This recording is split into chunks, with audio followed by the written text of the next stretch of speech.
right. Hi, everyone. I'm Alexis Williams, co-founder of Business Skills for Health Professionals, and welcome to the Beyond Clinical podcast. In this podcast, I'll be interviewing health professionals from diverse backgrounds who've moved into unconventional roles beyond clinical. We'll be hearing their stories and tips, and I hope that this inspires you to pursue unique career paths. This is episode 26 of the podcast, and I'd like to introduce my guest, Katie Hilliard. Katie, do you mind saying hello to everyone? Hi, everyone. I'm excited to be here. Yeah, I'm excited to chat with you too. So, before we get started, I just want to share a little bit about your background. Katie Hilliard, dietitian, is a former clinical dietitian turned medical sales professional who transitioned from hospital nutrition to the corporate world to create more opportunities for her career and family. A former collegiate synchronized swimmer, Katie's passion for performance and resilience carried into her career, where she specialized in pediatric and ICU nutrition, helping critically ill patients receive life-saving care. After years in clinical practice and private consulting, Katie recognized the need for a career that offered both professional growth and the flexibility to be more present for her family. This realization led her to medical sales, where now she leverages her expertise in nutrition to build healthcare partnerships and improve patient outcomes on a larger scale.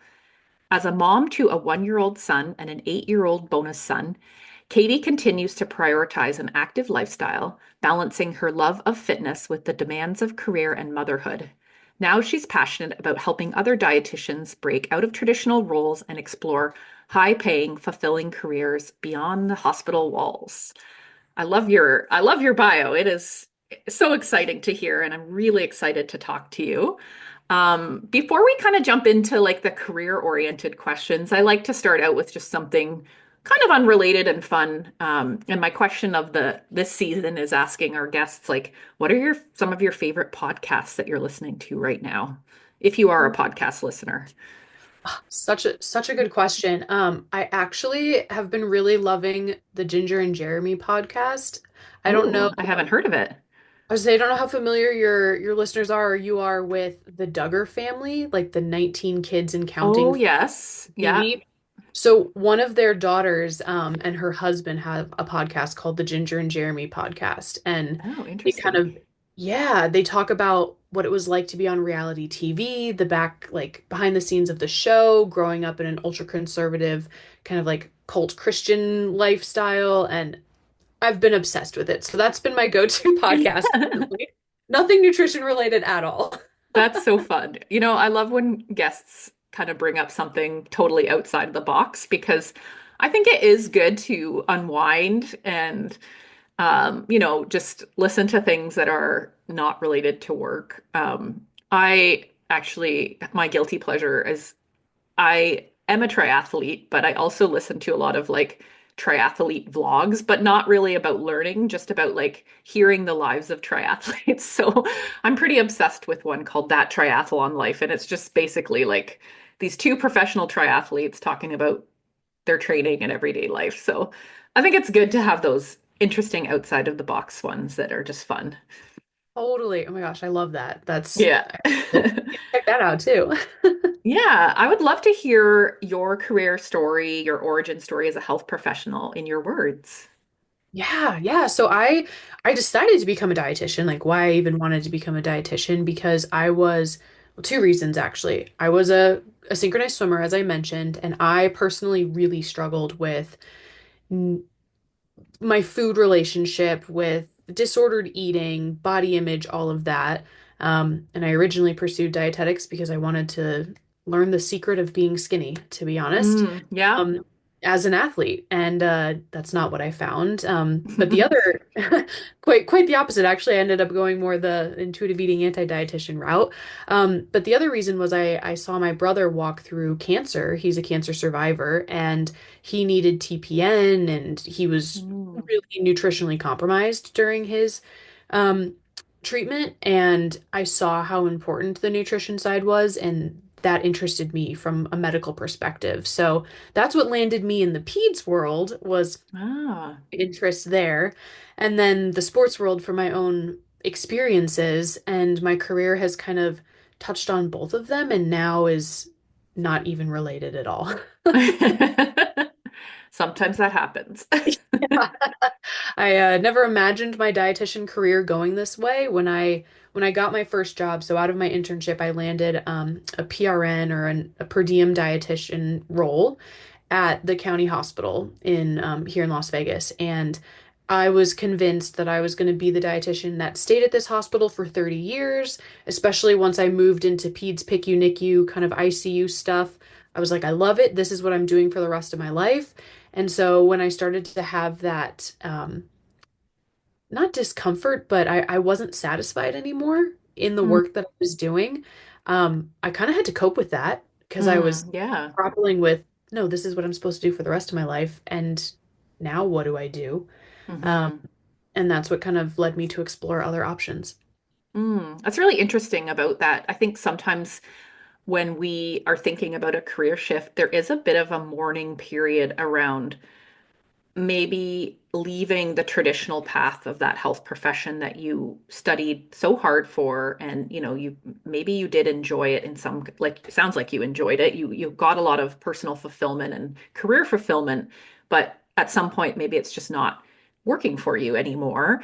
And there can be like a mourning period, I think, as we consider new options. So I'm really glad you brought that up because I often talk about career transition, and I really encourage my clients when I'm coaching them on that to consider, maybe even additional mental health support during this time, because I think it can bring up a lot of emotions, and just feelings. And I think it's really something we can't overlook. Totally agree. Totally agree. I think it kind of took me by surprise because it was a little bit, and it's so interesting how this work connected to the work I did with former athletes in my private practice as well. But it almost hit like the identity piece of like, well, I'm the peds dietitian. Like, how Mm, am I going to professionally identify if that's not like what I am? Um, yeah. and it also felt a little bit like, did I make a mistake? Mm, Why did I become a dietitian if I'm not going to stay working clinical?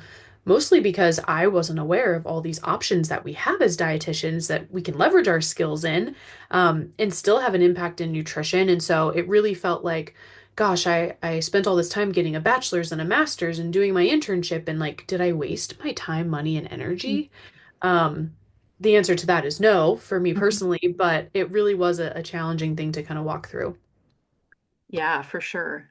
So can you talk a little bit more about that, like, when you're moving on from the ICU and getting into the sales roles, like talk about that transition, and maybe if there's anything you think has helped you succeed from kind of a business standpoint in that space.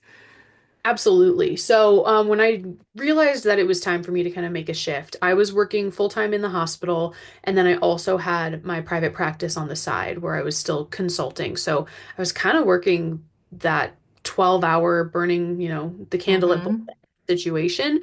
And I just knew like this isn't sustainable. This isn't what I want. And at the same time, I was getting married and knew that we wanted to start a family and have kids of our own. And thinking about the lifestyle that the hospital plus the private practice was requiring of me, it wasn't what I wanted for my family. And at the same time, if I am going to talk kind of compensation wise, I knew that I couldn't do one or the other without having to sacrifice kind of pay. And Mm-hmm. that was also not something that we wanted to do. So, I started thinking, well, what's going to allow me flexibility? What's going to still keep me connected to nutrition? What is going to kind of give me that income that I'm looking for, but also the lifestyle where I can be at drop-offs and pickups and, school performances without having to pray that my PTO gets approved. That was kind of the Mm-hmm. situation at my hospital. So I was very anti sales. I was looking at like liaison positions and, kind of research things like that. But there was a sales position that opened up in my area, and I kind of went through with the interview process, ended up getting the position once I learned more about what it would look like, kind of the responsibilities I had, and I realized that this was exactly what I wanted. Mm-hmm. Um, it would provide me the lifestyle that I wanted, where it was kind of setting my own schedule, having autonomy. It was the compensation that I was looking for. It was the opportunity for growth as well, which I Mm-hmm. didn't have in my hospital. And so, despite my own perceived kind of kind of reputation that I thought sales had, I took a jump and fell in love with the sales world. Mm. I've made a organization shift. I went from one company to another so far Hmm. in my sales experience, but both jobs have been amazing. That's great. What do you think was behind that resistance? Because we were talking earlier before I started recording about how I'm often suggesting that dietitians consider, looking at sales opportunities. And there's a lot of parallels between sales and some of the things we're really good at as dietitians. But where do you think that resistance comes from? I think for me personally, it was kind of twofold. It was one, I have the idea in my head that, all sales is like the car salesman. It's sleazy, it's slimy, it's like forcing people to do things. And, in my mind, I'm like, well, I became a dietitian to help people. I want to be there to, help them, not realizing that the correlation is like you're selling in counseling just as much as you are in traditional sales as well. But there was that piece, and then there was also almost this guilt of like wanting to move into a position that had a higher income. Because I was Mm, always told in college and even after when I started working, well, you didn't become a dietitian for the money. And while that's true, I didn't. That's not the reason I became a dietitian. I think there's also kind of this judgment around wanting to pursue something that maybe affords mm, you a higher income. So I was judging myself for wanting mm, that. mm, Um, so I definitely had those two things kind of a resisting, and the culture of sales was definitely something that I was not thinking would align with my life. But I was greatly surprised when I realized that it is. So I kind of had to work through those two things before I realized this is a great fit for me in my life. Oh, that's awesome. Um, One of the things that pops into my mind there is sometimes I recommend a book called To Sell is Human by, oh my gosh, I'm going to forget the name. It's Daniel Pink, I think. Sorry. Anyway, it's a great book and it really does, I think, help you maybe get over some of those barriers around selling. I developed a course on sales and marketing in our program and we talk about that book in it. And then there's a quote that also kind of makes me think about, so I'll just share it because I think it's relevant. The main tenet of selling is empathy for the people you're trying to sell to. And I think as health professionals, like we have empathy and we're really good at helping people solve their challenges. And I think sales is so much of that. I don't know if you can relate to that at all. Yes, I 1000% relate to that. And I think the idea of sales is like pushing something down someone's throat. But the more I've gone through sales training and I've been in sales now for a couple years, I realize that sales is relationship building, establishing rapport, identifying what it is that your customer, client, whoever it is, needs, and then Hmm. offering them a solution to solve their problem. It's not forcing something on someone. That does not end well in sales. To be successful in sales is to relationship build, to have empathy, to understand the needs of the person you're working with. And that is everything we do as a dietitian. Hmm. I think about every sales training I've gone through talks about just behavior styles and being able to understand a behavior style and then shift kind of how you're approaching it based on behavior style. And when I think about the hundreds of people I counseled in the hospital in my private practice, I'm like, my gosh, I did that. I would make sure that I was tailoring my message to the education level, to the personality, to kind of the energy that I was getting from the person, across the screen or across the room from me. And I can take that skill and apply it to sales because that's one of the ways that you create that comfort, that relationship with someone. So, uh, long story long there, I totally agree with that quote and I think it's applicable. Yeah, and I love what you were kind of highlighting there, which is those transferable skills that we already have as dietitians. And I see it in a number of areas of business. I would say sales. Another one I really am passionate about is leadership. Mm. Um, and we don't have to talk about that today, but I think there are a lot of things that when you make a transition and you start taking courses in things like sales and leadership, you'll be sitting there and you'll be like, oh, I already do that. It's just called something different in the health space. Yep. So I really do think it's positive to kind of um, stretch outside the box and look for different opportunities to use those skills. So, Totally agree. what would you say the role of like mentors or coaches and your community has been and how has that helped this career transition for you? Oh my gosh, it's been imperative. I mean, from more of a professional perspective, I've had several mentors in my life that have encouraged me to pursue something out of the traditional kind of box. One of them actually being my own business coach when I was growing my private practice. And, we were having a conversation, and I realized going full time in private practice was not what I wanted for my life. It wasn't in alignment for me. And so she encouraged me to pursue other things. And she's, said, you're really great at selling and you have to do that in a private practice. So why don't you Mhm. look at something there? And then my husband as well, he encouraged me because I thought, well, I'm so specialized. I'm too specialized. I'm a pediatric ICU dietitian. Like, how am I going to be able to explain or even get an interview with someone that can see the skills outside of just the clinical walls? So he actually helped me kind of revamp my resume, learn how to use LinkedIn, encouraged me to start making connections in that way, to position myself as a candidate that would be in the running. So I think the mentorship and just having someone in your corner encourage you, Mhm. for me at least, is what allowed me to have the courage to hit apply on some of those positions. Hmm.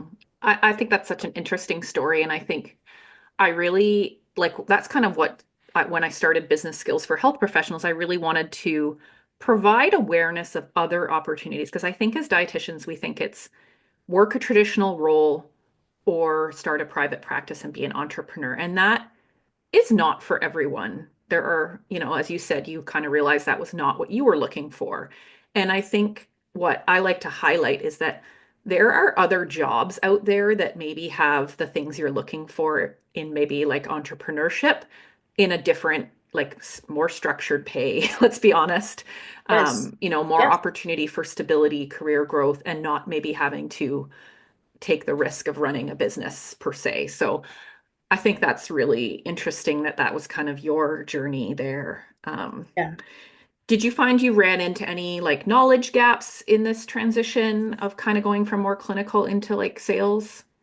Yeah, I think the biggest knowledge gap was that just like in medicine or in the clinical space, there's a totally different language. There's a different Yes. language in business, and there were Hmm. things like KPIs and EBITDA and CRMs, and I had to learn that language. Yeah, Um, but once, and at first that was very overwhelming and intimidated me. I felt like, oh my gosh, I'm an imposter here. I don't know what I'm doing. But it's very similar to like when you learn, medical abbreviations and medical hmm, terminology. I had to take a whole medical terminology class in college. yeah, Once I realized like, okay, wait, no, you've done this once before, you can do it again. for Um, sure. it was a lot easier. And those are some of the things like on the corporate sales dietitian page that I want to empower other dietitians about. I don't want it to be something that you're scared of. I want it to be like, oh yeah, wait, I have done this before. I can do it again, even if I'm just going from clinical to corporate. You have to learn both languages. So Hmm. that was Yeah, I probably the think most I think overwhelming. that's what led me to when I found you on Instagram, I was like, yeah, that is exactly the kind of thing I'm trying to share too with just helping people feel empowered around that learning of that new language, I guess, and some of the things you might experience that are a little bit different in a business setting that you might not have come across before. So, and I always say like go into it curious because I think we do get worried about asking questions, and you know what? There's no reason to be. People are not going to judge you. And one of the things I found in my experience of kind of working in a business environment is like people also wanted to ask me their quote unquote like silly health questions. And it became like a really cool reciprocating relationship when, I would ask the finance people like how to interpret this really crazy spreadsheet. And, then they would ask me about their picky eating kid. And like we could have a great Yes. little exchange there. Totally, totally agree with you on that. I think that was something that's been fun to see, especially in my current role, where people will ask me nutrition questions and then I get to ask them, business questions or sales questions or marketing questions. And we all have our expertise, but we kind of come together in this really cool way. And I think the difference in business versus clinical, I felt like I really had to prove myself as a dietitian, like take my recommendations. I'm a worthy professional. Mm-hmm. And that made me hesitant to ask questions or show, any hint of maybe I don't know what I'm doing. Mm-hmm. Whereas in business, I see it as a positive where it's like you're willing to ask questions, you're open, like if you don't know something, you're open to saying that. Mm-hmm. That I've seen be kind of like a feather in my hat with the executive team and leadership. They're like, Mm. oh, she's asking questions. She wants to learn more. Like that's been a positive versus clinical. I felt like it was a negative. Oh, interesting. I never thought of that one, but that I could see that really being the case. Mhm. Super interesting perspective. So tell me a little bit about what you love now about your career and your roles. Yeah, so now I'm in a corporate sales position where I kind of work as a liaison, if you will, between our customers and the company. And what I love about my current role specifically, yes, I have kind of the flexibility of schedule, the kind of autonomy to create meetings and things like that on my own. But I love that I get to sell something that I'm passionate about. So I do medically tailored home delivered meals. And Oh. yeah, it's a really cool thing. Hmm. In the US, it's connected with our Medicaid Oh, system. yeah. And that's kind of part of like the food as medicine movement. I know when I was doing Yes. some presenting on that topic, I saw that was like a big part of it. That's so cool. Sorry, we diverse. No, no, I nerd out about it. I get so excited. So it's like I get to help expand food access to people who really need it. And I also Hmm. get to break down some biases around frozen food versus fresh versus, different things like that. And so I'm still using my nutrition expertise, my nutrition passion, while increasing the accessibility to food, which, especially in this country, is such an issue. Hmm. So those are the things that I love the most about it. I was in a previous sales role and I loved that one. I just didn't quite have the same passion behind the product that I was selling. And I've Hmm. seen the difference here. Like having the passion behind this product Yeah. has made a big difference. I think that's a really critical piece that I think is really important to consider. I mean, there are people that can work in sales and not be like that, not feel like they need to be, in love with what they're selling. But I think if you're that kind of passionate person to begin with, I think it actually is really important for you to be good authentically at what you do, is to really believe and love in the product. So yeah, I'm glad you brought that up. Yeah, totally. Is there any kind of courses or programs that you found have helped you develop your skills? Mm. I think the one that was the most helpful was integrity selling. We Mm. walked through it formally in my current role. That was kind of our sales training, and then I have the book and I've just been kind of referencing and reviewing it. um, I've learned multiple different sales approaches like the challenger sale, integrity selling, and I have found that integrity selling aligns the most with me as a dietitian and me as a person. And so just referencing that has been really helpful.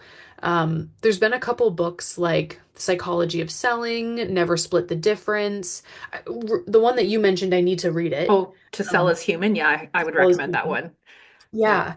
Yeah. But I think those things have been the most helpful from like a more formal perspective. Hmm. I think the thing, kind of more informal training, if you will, that's been the game changer has actually been role playing with my colleagues. Hmm. So just kind of sitting down, talking through how I would approach these objections, or if a customer mentions this, or how am I going to message this? And that's been really helpful in me refining my own sales skills approaches. Hmm. Because I do think sales is personal in the sense that you get to tailor your approach, and that's what makes you connectable and relatable with your customers. Yeah.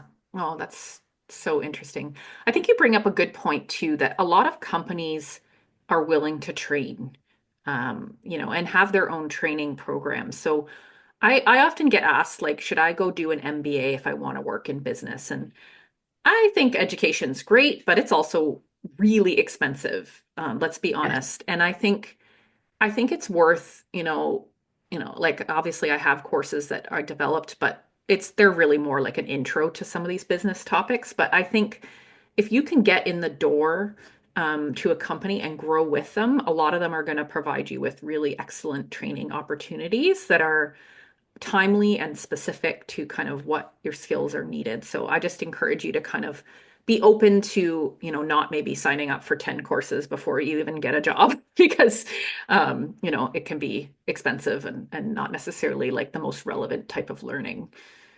I totally agree. And I think something that we can leverage as dietitians is the fact that we are dietitians. There are a lot of Hmm. companies that are looking for dietitians specifically in their sales Yes. department because they value the knowledge we have. Yeah. The sales piece is teachable, but Yeah. teaching a bachelor's or a master's worth of nutrition education, that's hard. Yeah.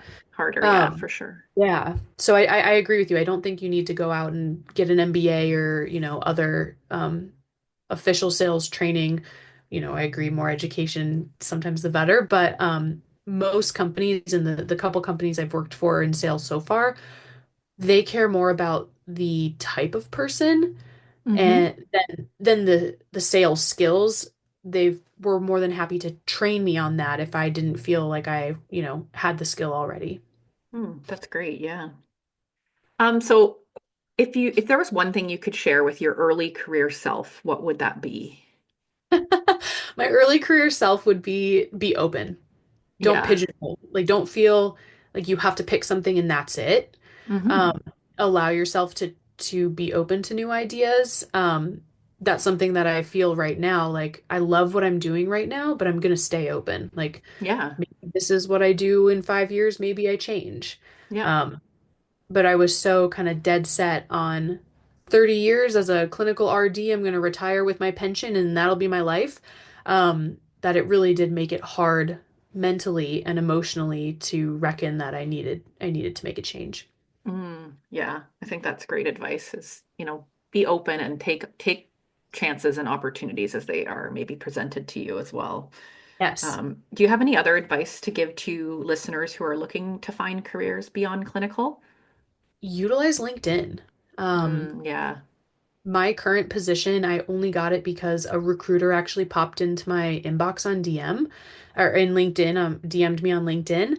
And I thought it was spam at first. And Yeah. my husband was like, I think this is a real, like, I think this is a recruiter trying to get you to interview for a position. So, be present on LinkedIn, make connections, follow companies that you're interested in. If you see other dietitians that work for the company under the people that are a part of that company, reach out to them and just let them know, hey, I'm interested in this company. Like, I'd love to hear your experience. Do you enjoy working for them? That goes a long way in laying the foundation for having the opportunity to interview or make a career change. Oh, I completely agree. And a funny story there, when I started this business about 3 years ago, I originally started a LinkedIn group, and I quickly realized that there are a lot of health professionals and dietitians that are not even on LinkedIn yet.